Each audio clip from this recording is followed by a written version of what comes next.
പുലിക്കളി കണ്ടുകൊണ്ടിരിക്കുന്നതല്ലേ നമ്മുടെ അതിഥി? അതെ അതെ, നമ്മുടെ തൃശ്ശൂരിന്റെ സ്വന്തം മന്ത്രി ബിന്ദു ടീച്ചറാണ്. തൃശ്ശൂരിന്റെ മുൻ മേയറായിരുന്നു.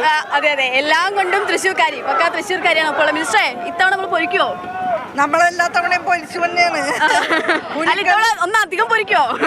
പുലിക്കളി എന്ന് പറഞ്ഞാൽ തൃശ്ശൂരിന്റെ ഏറ്റവും പ്രധാനപ്പെട്ട ഒരു വൈകാരികതകളിൽ ഒന്നാണ്. പൂരത്തിൽ നിന്ന് വ്യത്യസ്തമായിട്ട് പുലിക്കളിയെ സംബന്ധിച്ചിടത്തോളം അതിലെ പാവപ്പെട്ട ഒരു സാധാരണക്കാരുമായ ആളുകളാണ് സംഘാടകര്. കളിക്കാരും അവർ തന്നെ, കൊട്ടുകാരും അവർ തന്നെ. അതാണ് അതിന്റെ ഏറ്റവും വലിയ പ്രത്യേകത. ഒത്തുചേർന്ന്, ഒരുമിച്ച് ഒത്തുചേർന്ന് തൃശ്ശൂരിന്റെ ഒരു വികാരം, എല്ലാം തൃശ്ശൂരിന്റെ ഒരു വികാരം തന്നെയാണ്. ഈ തൃശ്ശൂരിന്റെ സ്വരാജ് റൗണ്ടിനോട് ചേർന്ന് കിടക്കുന്ന പല ദേശങ്ങളുണ്ട്. അതാത് ദേശങ്ങളിലെ ജനങ്ങളുടെ കൂട്ടായ്മകളായിട്ടാണ് പുലിക്കൂട്ടങ്ങൾ രൂപപ്പെടുന്നത്, പുലി സംഘങ്ങൾ.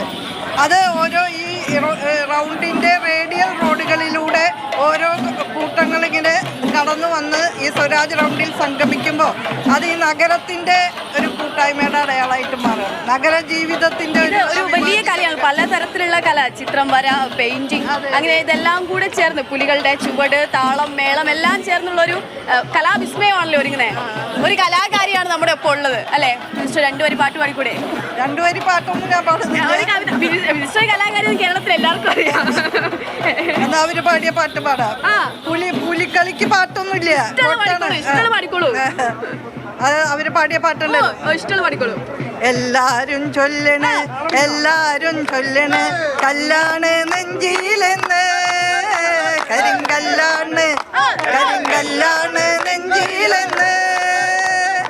ഞാനൊന്ന് നോക്കിയപ്പോൾ നീലക്കരിമ്പിന്റെ തുണ്ടാണ് കണ്ടതയ്യ, ചക്കര തുണ്ടാണ് കണ്ടതയ്യ. എല്ലാരും ചൊല്ലണ്, എല്ലാരും ചൊല്ലണ്, കല്ലാണ് നെഞ്ചിലെന്ന്, കരിങ്കല്ലാണ്, കരിങ്കല്ലാണ് നെഞ്ചിലെന്ന്.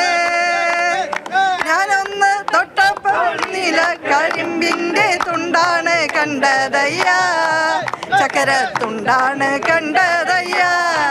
നന്ദി നന്ദി നന്ദി, ഒരുപാട് നന്ദി. അപ്പൊ മിനിസ്റ്റർ, ഇതുണ്ടോ ഇവിടെ വരുമ്പോ എല്ലാ തൃശ്ശൂർക്കാരും അങ്ങ് തൃശ്ശൂർക്കാരായി മാറാ, വേറെ ഒന്നുമില്ല. നമ്മൾ നേരത്തെ പറഞ്ഞു, കുട്ടിയില്ല, മന്ത്രിയില്ല, മേയറില്ല, ഇവിടെ എല്ലാവർക്കും ഒരേ ഒരു വികാരം. അതെന്താ? ഇവിടെ കുറച്ച് ഹബീബീസ് വന്നിട്ടുണ്ട്. വികാരം ഹബീബി